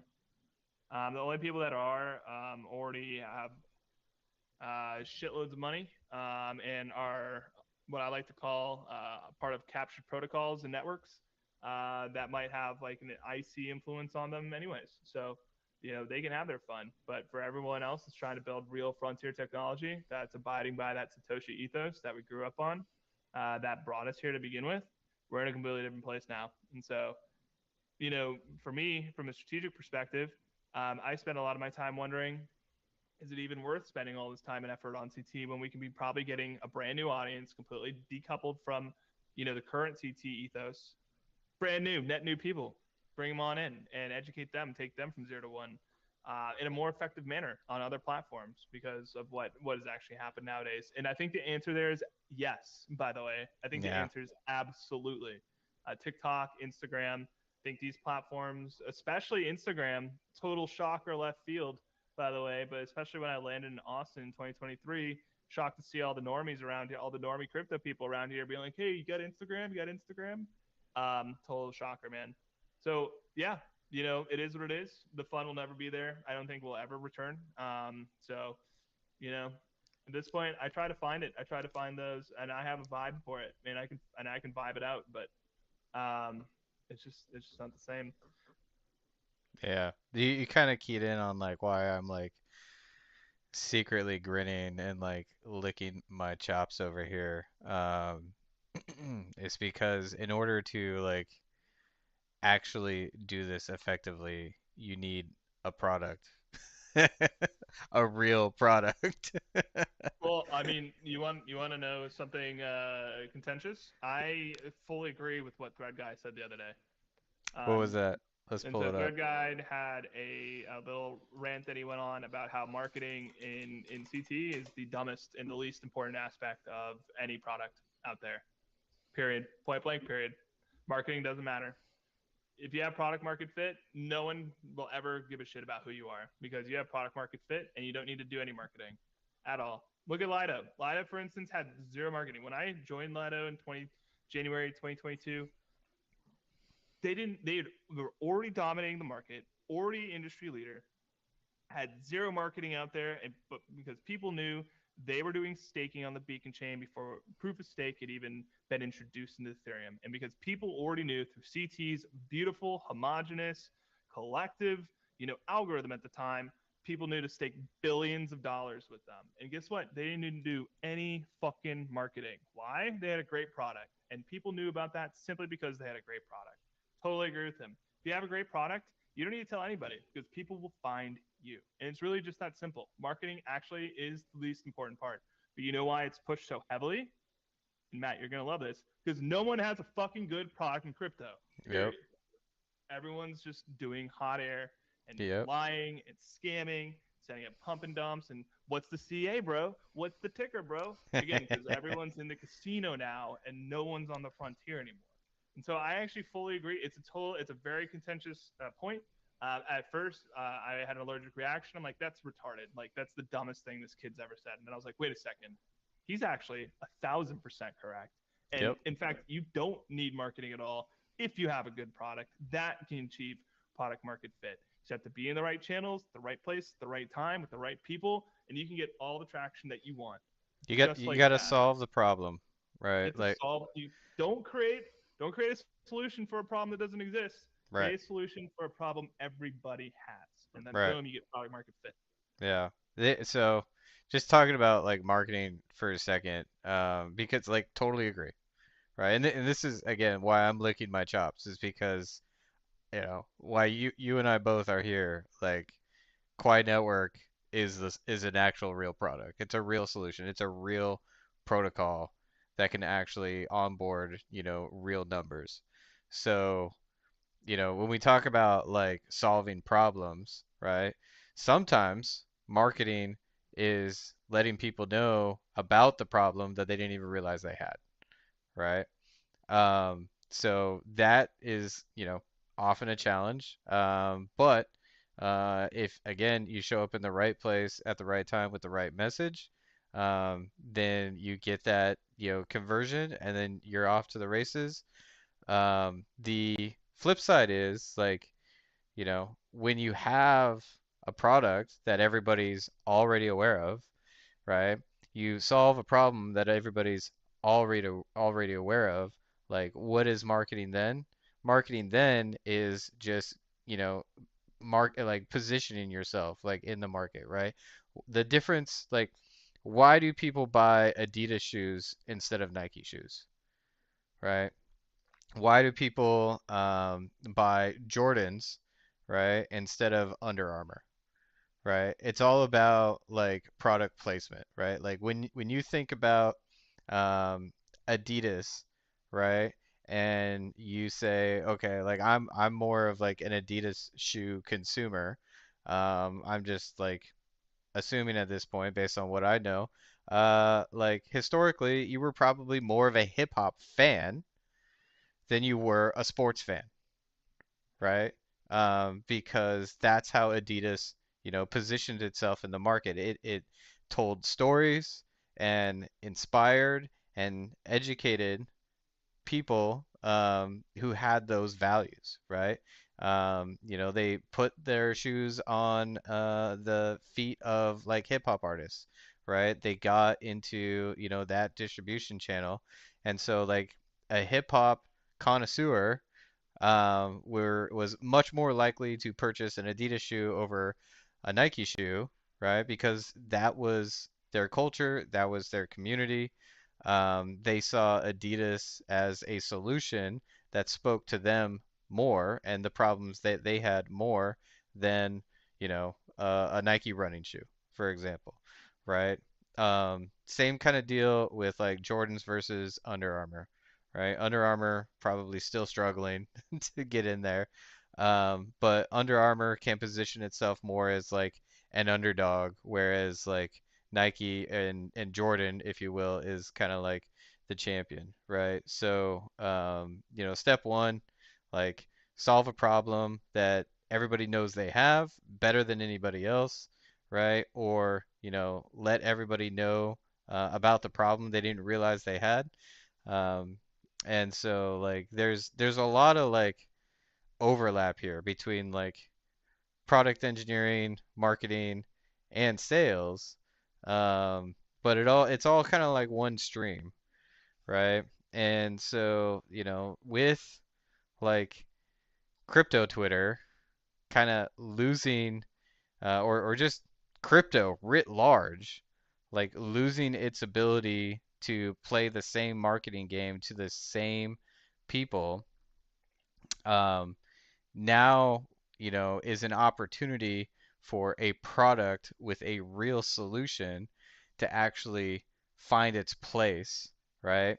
And do so in a way that's never been done before, and actually achieve that mass adoption that crypto's been hoping for since, frankly, 2008.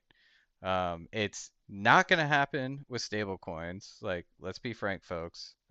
Everybody's going to say they use it, but blockchains aren't actually going to like support it. And it's not going to happen with prediction markets, right? Because everybody wants prediction markets, right? Which means that you need a blockchain to actually support those prediction markets. When you look at somebody like, I don't fucking gamble. Uh, what's that platform that's constantly running ads now? What, Stake or Duel or Duel, FanDuel, Stake, like all those platforms, right? They're gonna pivot to prediction markets and blow Kalshi and Polymarket out of the fucking water, right? Their costs are gonna be next to nothing. Like they already have the market share of users that like actually like want to gamble in these things.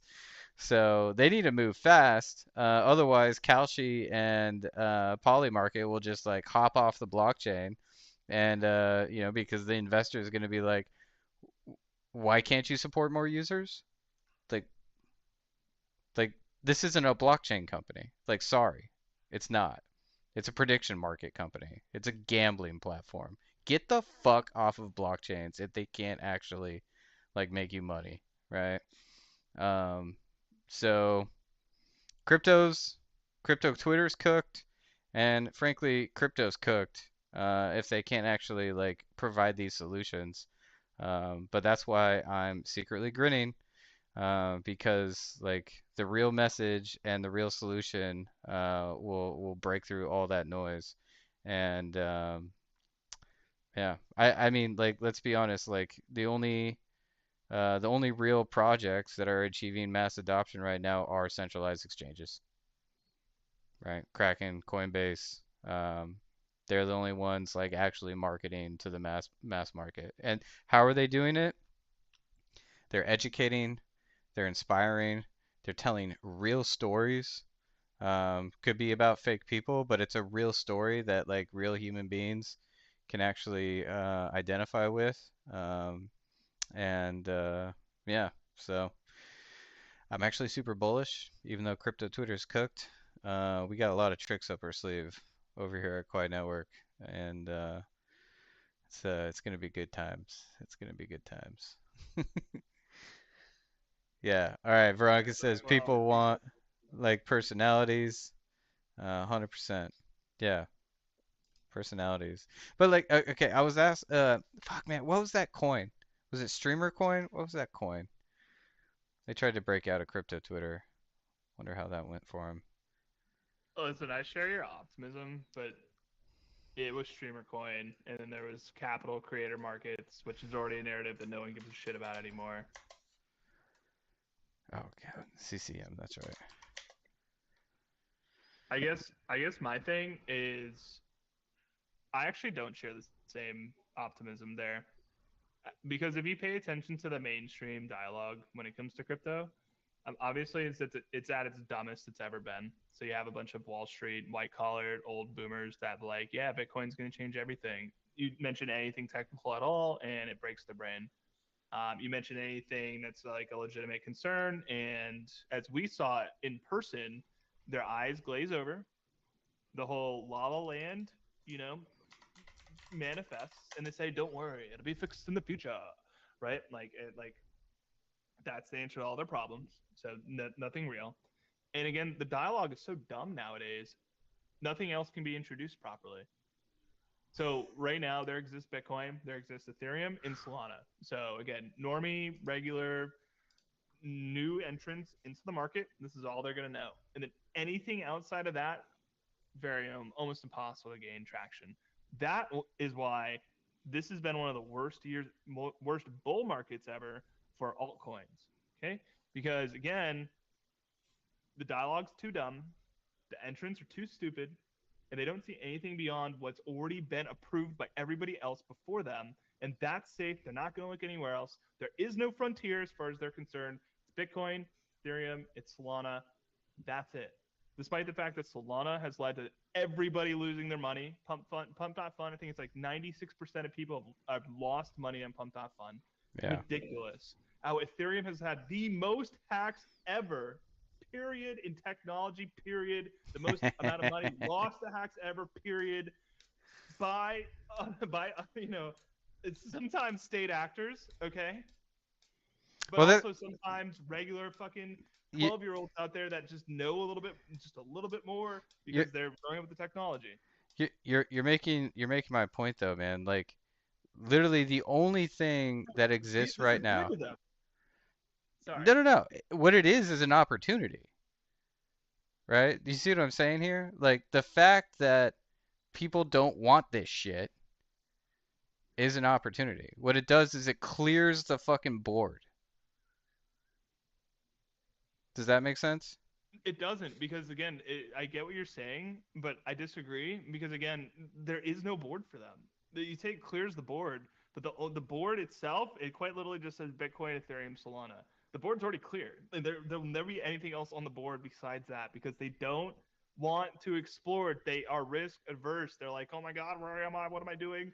Oh, I don't understand this technology. It's gonna change everything, and boom, they're stuck there forever. Nothing's gonna change ever, and they're now Bitcoin forever, and then the knots conversation happens because Y- of that, because y- again it just gets dumber and dumber and dumber and dumber, and people are more risk averse and don't want to wander and don't want to do new things, or if they do, they just go and gamble and lose it because that's what crypto is. It's not separating money from state. It's not, you know uh, you get what I'm saying. I don't want to continue, like, I'm getting heated. It's like 8 a.m, like, or 8 p.m. I just don't. I wish I could share the same optimism, but again, from what I've seen over the last 4 years, it's just dumber and dumber and dumber with less, appetite to try new things and go new places and get rugged, so to say, right? Like the whole idea of DeFi is we're bringing and changing money Legos and these old traditional platforms. We're bringing them in new, and nowadays they're just perp dexes. That's all people are introducing. Perp dex this, perp dex that, and that's it. And guess what? Guess what happens? $20 billion get liquidated in one day. We call that 10-10. That's what happens when these low IQ individuals join this industry and ruin it for everybody else. Yeah, no, I'm not disagreeing with you, right? What I'm saying is like every time this shit breaks, right? It like removes the freaking fog of war, right? And like over time, right? The only thing that's going to be left is Quai, right? And so like when that happens, right? You have to have an inspirational message. Like you don't necessarily even have to be like super technical or um, educational, right? People just have to see like, oh, this solution works, and B, right? Like why I would choose Quai over like whatever the fuck is left on the fucking board, right? Which right now, like to your point, is not a lot, right?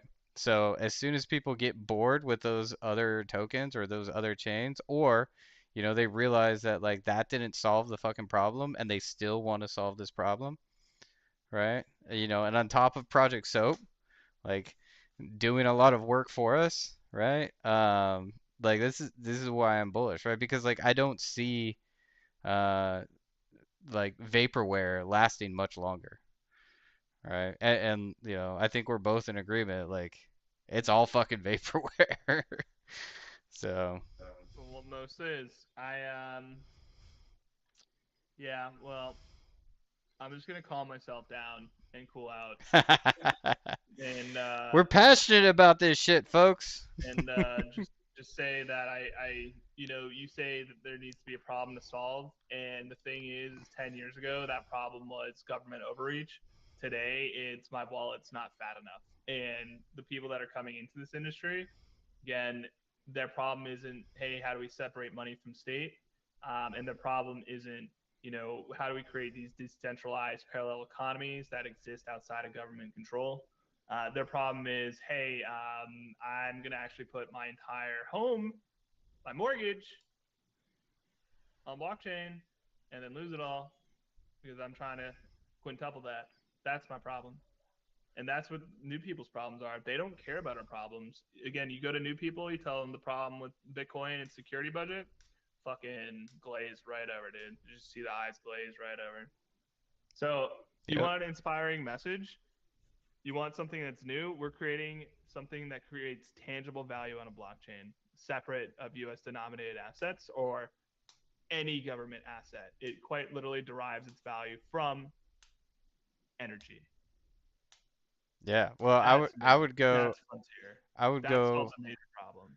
I would go a step further and just call it like freedom money, or like, imagine a world where like resources are actually invested in getting you cheaper energy every day. Every day people are working harder to get you cheaper energy and more energy, right? Or like imagine a world that, like right now, like the biggest narrative, right? No matter like where you're at is affordability. Why? Right? Like why do we all have this problem? Right? That's something fucking the energy dollar solves. It's a solution to the problem, right? So as everything else starts to break or fail to solve these problems, more and more people are going to continue to look for better solutions. Um, there's there's lots of things we can do with lots of money to help expedite that problem or to help expedite that process, right?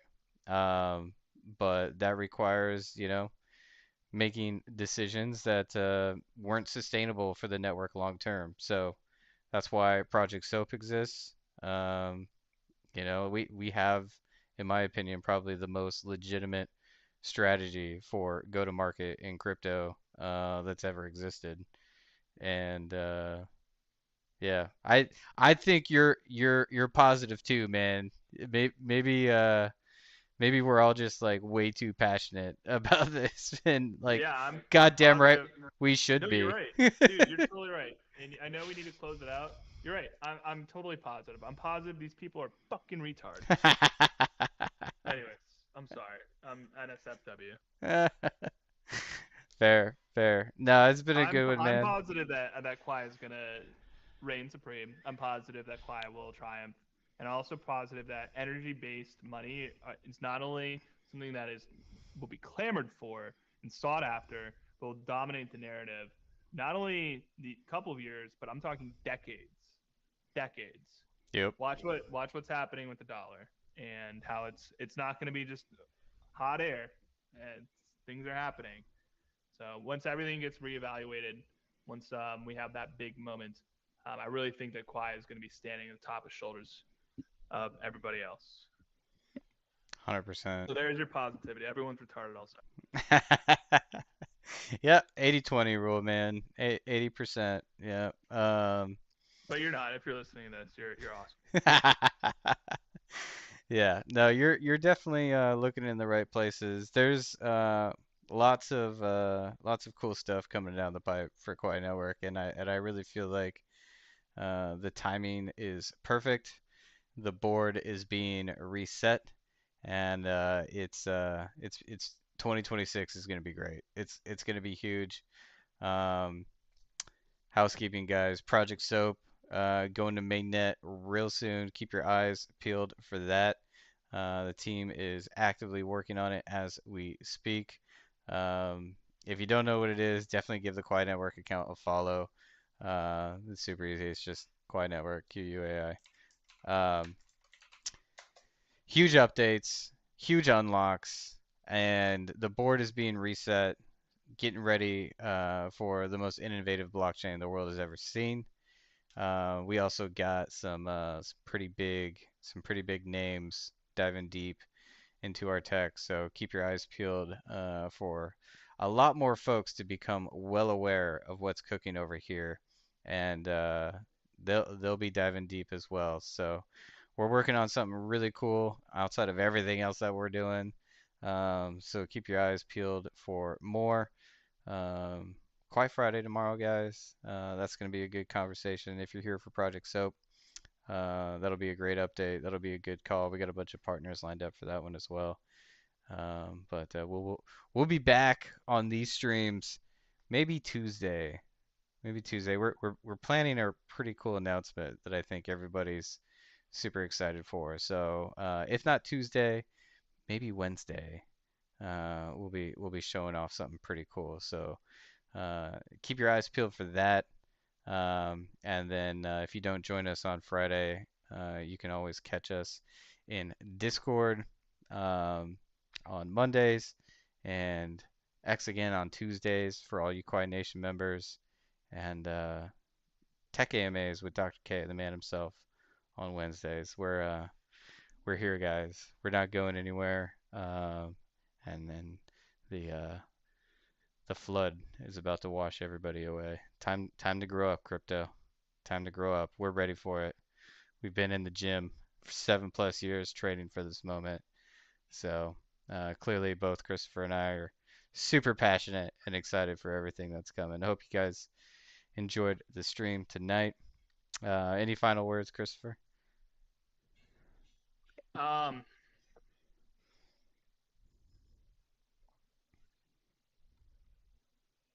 yeah, you know what? Not really. Yeah, I think we've said enough. Soap, guys, soap is so real. It's so happening, and just wait. Soap's on the horizon. Barely here. Or we're basically here. Barely. We're basically here. There are months and months and months of breaking and fixing and breaking and fixing. So it's exciting. Super exciting. We're still pre-soap though. We're not post-soap. We are still in a pre-soap era. So I want to leave on that. Yeah.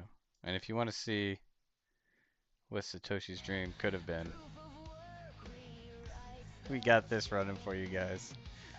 Check it out. We're having a lot of fun over here. Hope you guys are as well. We will see you all tomorrow. Peace out.